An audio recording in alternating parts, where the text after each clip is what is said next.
ഇനി വരുന്ന വീഡിയോയിൽ നമുക്ക് ലൈഫ് ഫീഡിനെ കുറിച്ച് നോക്കാം. ലൈഫ് ഫീഡിനെ കുറിച്ച് ഒരുപാട് പറയാനുണ്ട്. പക്ഷെ എന്നിരുന്നാലും നമുക്ക് ആവശ്യമായിട്ടുള്ള കുറച്ച് കാര്യങ്ങൾ മാത്രമേ നമ്മൾ പറഞ്ഞു പോകുന്നുള്ള ഈ വീഡിയോയിൽ. ഒരുപാട് നീട്ടം കൂട്ടുന്നില്ല. കഴിഞ്ഞ ഗപ്പിയുടെ തന്നെ ഏകദേശം 13 വരെ എത്തി.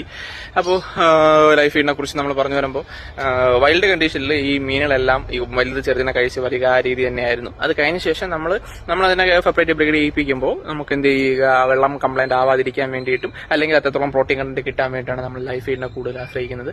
ലൈഫ് ഫീഡ് ഒരുപാട് കാറ്റഗറി വരുന്നുണ്ട്.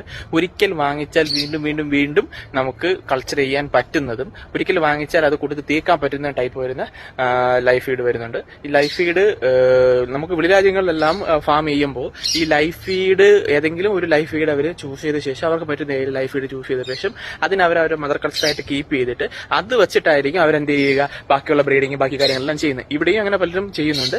അപ്പം നമുക്ക് ഏതൊക്കെയാണ് എന്താ പറയാ ലൈഫ് ഫീഡ് എന്നുള്ളത് നമുക്ക് നോക്കാം.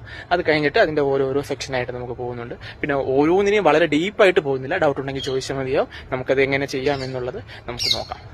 ലൈഫ് ഫീഡ് ഏതൊക്കെയാണെന്നുള്ളതും അതിനെ 2 രീതിയിൽ എങ്ങനെ നമുക്ക് മാറ്റാം, മീൻസ് വാങ്ങിച്ചു കഴിഞ്ഞാൽ വീണ്ടും കൾച്ചർ ചെയ്യാൻ പറ്റുന്നത്, വാങ്ങിച്ചു കഴിഞ്ഞാൽ വീണ്ടും കൾച്ചർ ചെയ്യാൻ പറ്റാത്ത രീതിയിലായിട്ടുള്ള 2 ക്ലാരിഫിക്കേഷൻ നമുക്ക് നോക്കാം.